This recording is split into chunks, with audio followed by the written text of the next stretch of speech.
رسوله الكريم. أما بعد، فأعوذ بالله من الشيطان الرجيم.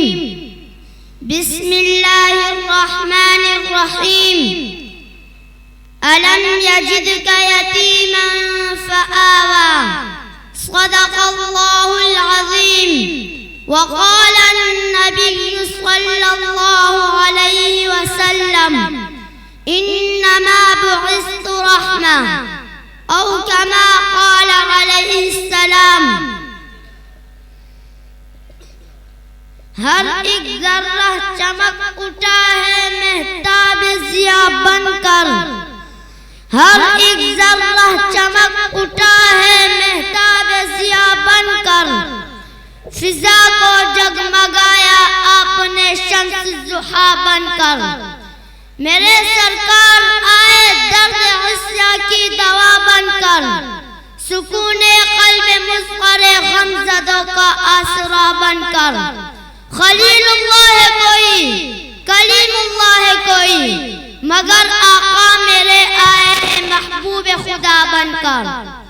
قدر ذی وقار معزز سامعین، السلام علیکم ورحمۃ اللہ وبرکاتہ. آج میں آپ حضرات کے سامنے جس عنوان کو موضوع سخن بنا کر حاضر ہوا ہوں، وہ حضرت محمد صلی اللہ علیہ وسلم کی ولادت سے معنون ہے.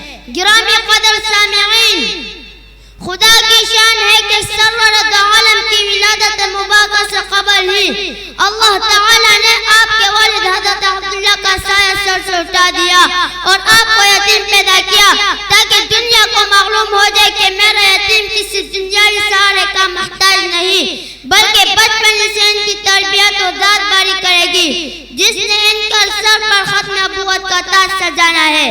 کسی نے کیا خوب کہا، پیدا ہوئے تو باپ کا سایہ اٹھا دیا. پیدا ہوئے تو باپ کا سایہ اٹھا دیا. گھٹنوں چلے تو دادا قدم کو روانہ تھا. سایہ پسند آئے نہ پروردگار کو، بے سایہ کر دیا گیا اس سایہ دار کو. اس مکتب توحید میں اپنے محبوب محمد صلی اللہ علیہ وسلم کو ابو ابو پکارنے کی عادت نہ پڑے، بلکہ احد احد پکارنے کی عادت ڈالی جائے. فاران میں کس ابو کو پکارے گا، طیف میں کس کو پکارے گا، بدر میں کس کو پکارے گا، احد میں کس کو پکارے گا، خندق میں کس کو پکارے گا، حنین میں کس کو پکارے گا، بنو نذیر میں کس کو پکارے گا، تبوک میں کس کو پکارے گا، حدیبیہ میں کس کو پکارے گا. ابھی سے خدا کو پکارنا تیرا کام ہے، یتیم کو سہارا دینا میرا کام ہوگا. لم یجدک یتیما فآوی. سامعین محترم، کسی کے گھر بچہ ہو تو برادری مبارکباد دیتے ہیں، پڑوسی مبارکباد دیتے ہیں، قوم مبارکباد دیتی ہے، دوست مبارکباد دیتے ہیں، رشتہ دار مبارکباد دیتے ہیں. وہ دیکھا عبداللہ علیہ لیکن دروازے پر نورانی ملائکہ مبارکباد دے رہے ہیں، نوری بشر کے دروازے پر، ملائکہ یتیم کے دروازے پر. سلام اے آمنہ کے لال، اے محبوب سبحانی. سلام اے آمنہ کے لال، اے محبوب سبحانی. سلام اے فخر موجودات، فخر نو انسانی. تیرے آنے سے رونق آ گئی گلزار راستے میں، وما علینا الا البلاغ المبین.